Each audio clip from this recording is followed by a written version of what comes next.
द्वौ गन्तारौ प्रसज्येते प्रसक्ते गमनद्वये गन्तारं हि तिरस्कृत्य गमनं नोपपद्यते.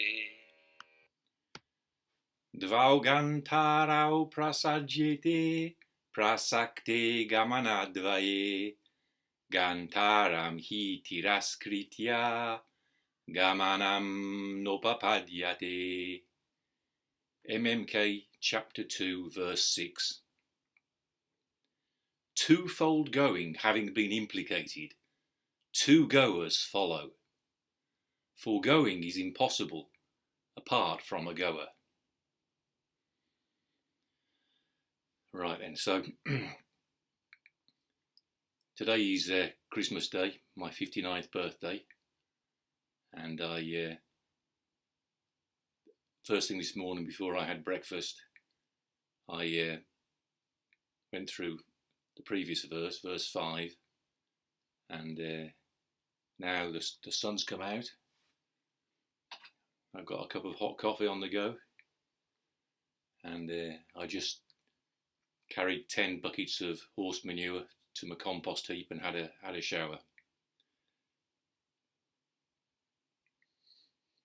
So despite my usual grim determination with which I approach most matters, I feel it doesn't get much better than this, especially because I'm doing what I think is the most valuable thing that I could be doing, just making efforts to deepen the understanding of self and others about what Nagarjuna is saying with unique clarity and depth of penetration. So here we go. Dvau gantarau means two goers. Gantri is a goer, and gantarau is nominative dual. So dvau gantarau, they're both nominative dual, and it means two goers. Prasajyete, we had it a couple of verses ago, it means it follows. This is we had before prasajyate. This is prasajyete, which is dual. Third person dual of prasaj. So two goers follow. Dvau gantarau prasajyete. Two goers follow from what was said in the previous verse, which was twofold going. Gamana dvayam, we had in the previous verse, gamana dvayam, twofold going, having been implicated. So prasaktam, we had in the previous verse. Previous verse said prasaktam gamana dvayam. Twofold going is implicated, and this is locative absolute. So prasakte gamana dvaye, the a ending is locative. So twofold going having been implicated, or where twofold going has been implicated. So twofold going having been implicated, prasakte gamana dvaye. So in English the order is, we'd say it naturally the other way around. In Sanskrit it's dvau gantarau prasajyete, two goers follow, prasakte gamana dvaye, twofold going having been implicated. So the implication of the twofold going belongs to the previous verse. So in English we naturally put that at the front to link in to what follows, which is two goers. Twofold going having been implicated, prasakte gamana dvaye, two goers follow, dvau gantarau prasajyete. And then here is the reason that two goers must follow. For going is impossible. For he, going, gamanam, translated before as visiting, but in this case going. Gamanam Nopapadyate. Nopapadyate means is impossible. Na, not. Upapadyate is possible. Or takes place. We translated it in a previous verse. But here, nopapadyate is impossible. Hi gamanam nopapadyate. Foregoing is impossible apart from a goer. Gantaram tiraskritya. So, tiras means apart, and kritya means having been made. So, tiraskritya means having been parted, so it means apart from, and it takes the accusative. So, accusative singular of gantra is gantaram.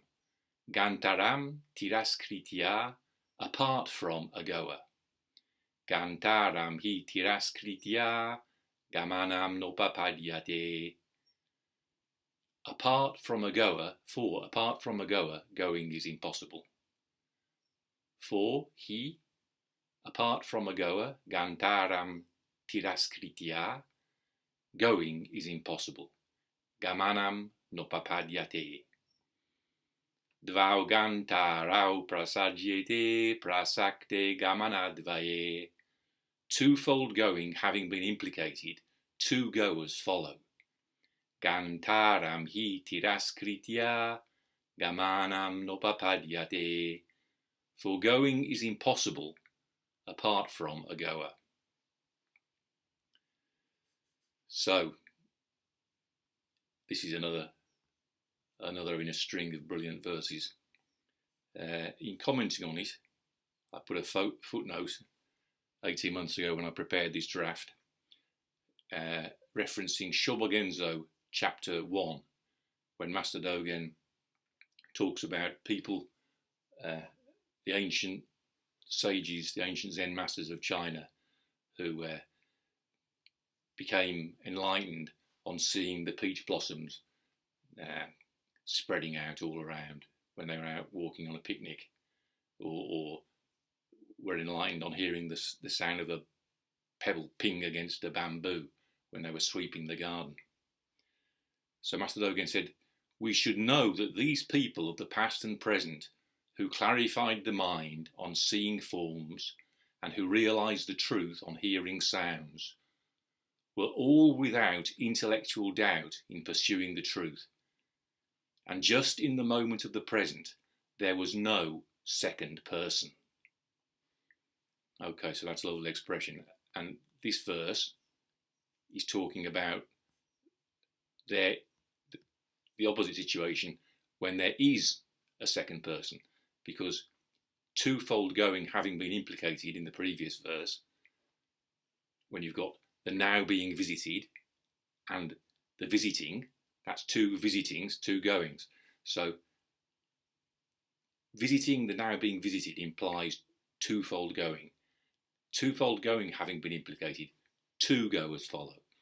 Whereas enlightenment is there being no second goer, no second person. So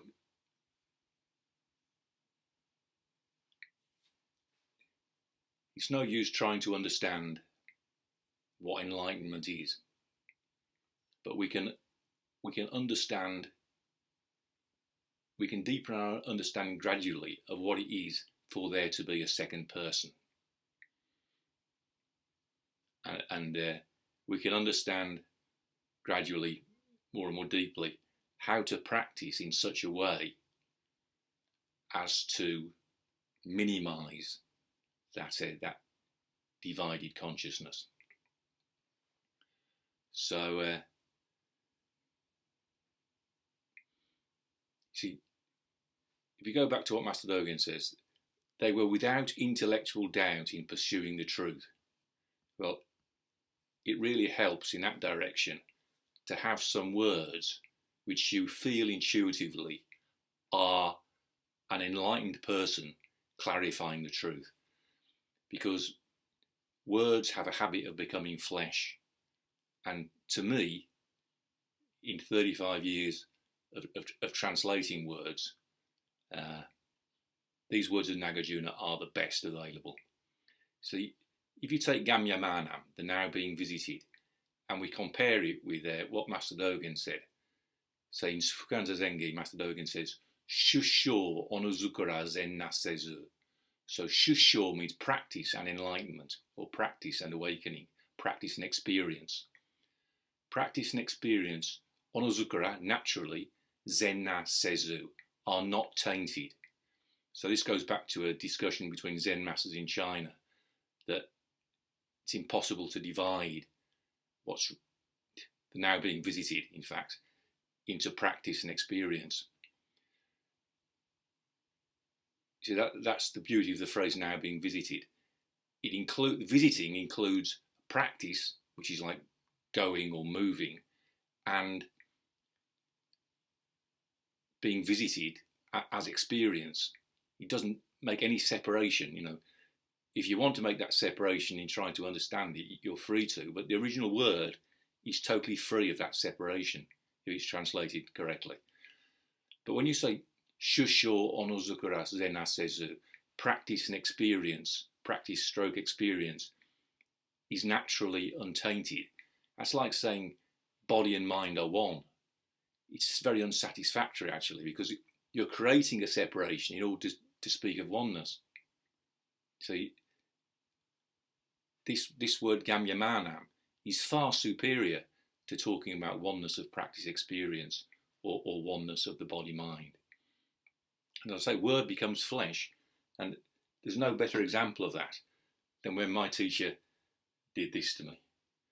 See, I'm 59 now, so 36 years ago, I was similar to this. I'd been doing physical work, and physical work is my first step on the path of becoming one person.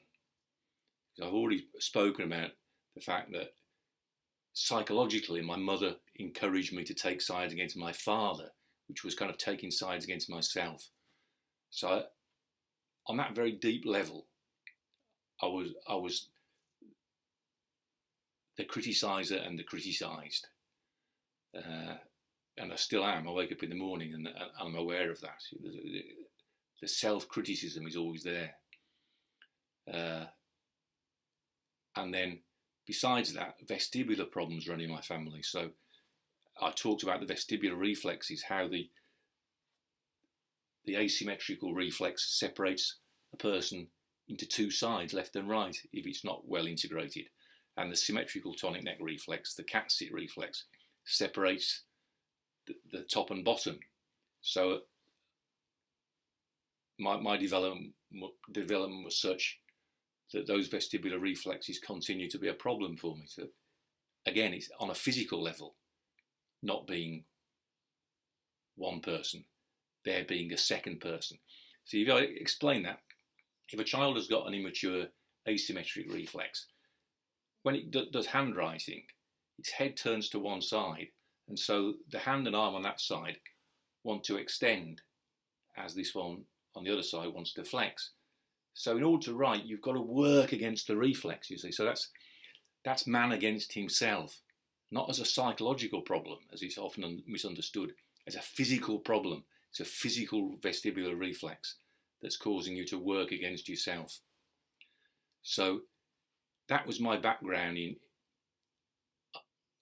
and then I used to get on the bus, and a really strong experience of something working against myself was I was afraid a girl might sit next to me because I knew that I wouldn't be able to stop myself from going red. There was something out of control in my nervous system. It was linked to an immature Moro reflex, I would say now, with the benefit of hindsight. But then I didn't know what the hell it was. I was just terrified that I wasn't so much terrified of the girl, I was terrified of my own reaction. I later found there's a thing called chronic blushing. But the point was that a girl didn't have to sit next to me. Just the stimulus needed to be there. She needed to walk up, or, anything. It just needed a wrong thought on my part. Oh, I'm going to start going red, and then the fear of going red would cause me to go red. So it was something. That was really the zenith of me being against myself. There was this bloody thing, this reaction that I couldn't control, and my fear of it set it off. And so when I was like 13, 14, although I haven't, my family in Wales had big ambitions for me, because my great uncle Eugene Cross, Sir Eugene Cross, was a big friend of Nye Bevan, the beginnings of the Labour movement in Wales, and my dad's dad was a Labour councillor in Ebervale, so they would have their ideal for me would have been to play rugby for Wales first. Then, having finished my rugby career, I'd become an MP and become a Labour Prime Minister. That would have suited them fine. So I was aware of these great expectations there. And as I sat there on the bus, I would go red and sweat. By the time I got off the bus, I was white. I was absolutely drained, reduced to a dribble of sweat, literally. And so I thought to myself, well, how can I be Labour Prime Minister if around the cabinet table a girl should sit next to me and I'd go off on a huge blushing session?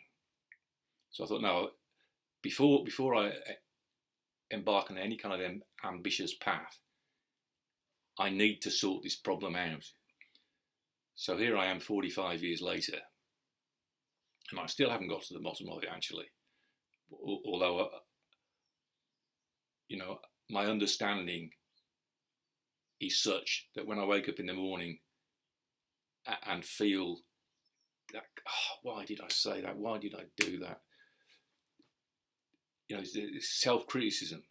I know that the way forward is to get up, sit in full lotus, and let the whole body be informed with thought until such time as it's time to get up, make breakfast, and go and dig a few buckets of horse manure.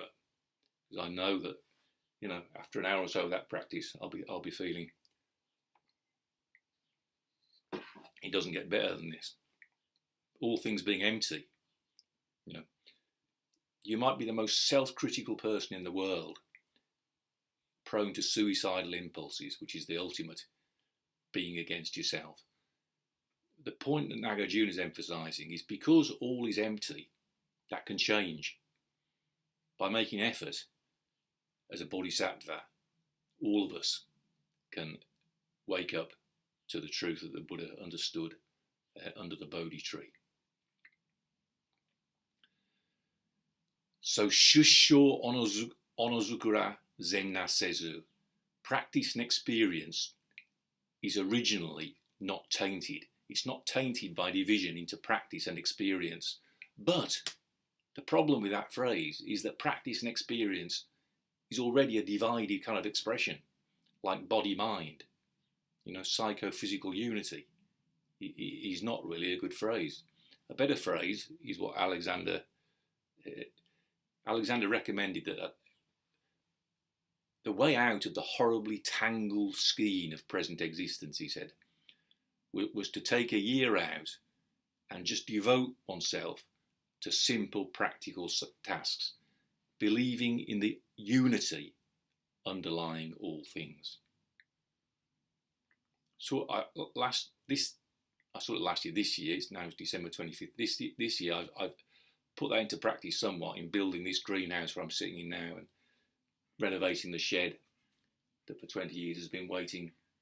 It's been dilapidated, and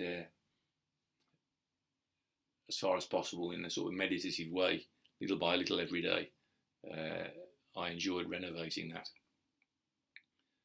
So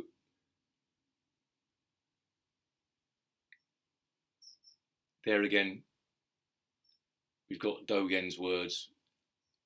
In his original instructions for sitting in Zazen, Jijo Ipen, naturally become one piece. And Nishijima Sensei's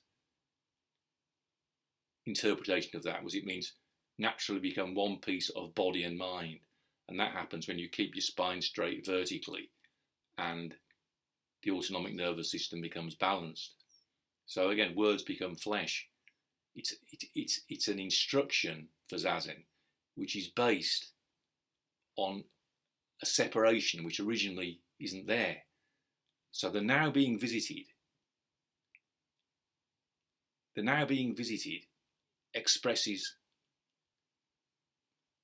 Zazen. It doesn't express Zazen as being an effort to move. It doesn't express Zazen as practice. It doesn't express Zazen as experience. So it's a better expression than oneness of body and mind, or oneness of practice and experience. That's why I know from my own experience, Nagarjuna's words, when they're studied in their original Sanskrit and understood properly, there's nothing more valuable. That's my experience. I just sense how true they are compared with what I studied, the words I studied in Japan. If your language is divisive, you end up like this. This is working against yourself.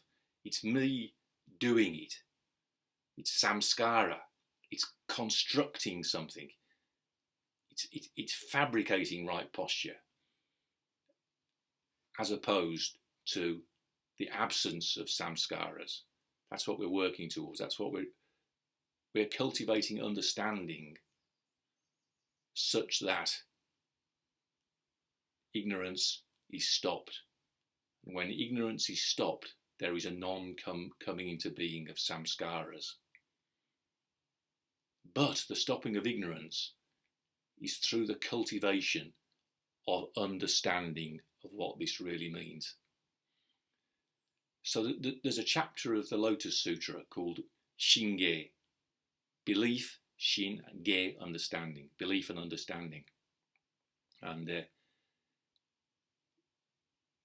if you look at religious fanatics, that they've got the belief, but they're lacking in deeper understanding. And then you've got people who lack belief are perhaps even more unhappy than the religious fanatics in some way. So the belief is useful for getting motivated, for getting moving. But what this effort is really about is deepening our understanding.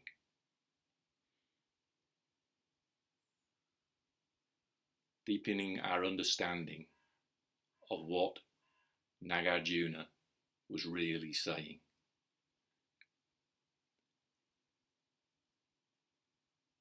Twofold going having been implicated. Prasakte gamana dvaye.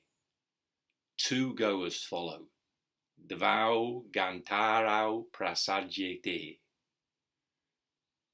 Foregoing is impossible apart from a goer. Gantaram hi tiraskritya gamanam nopapadyate.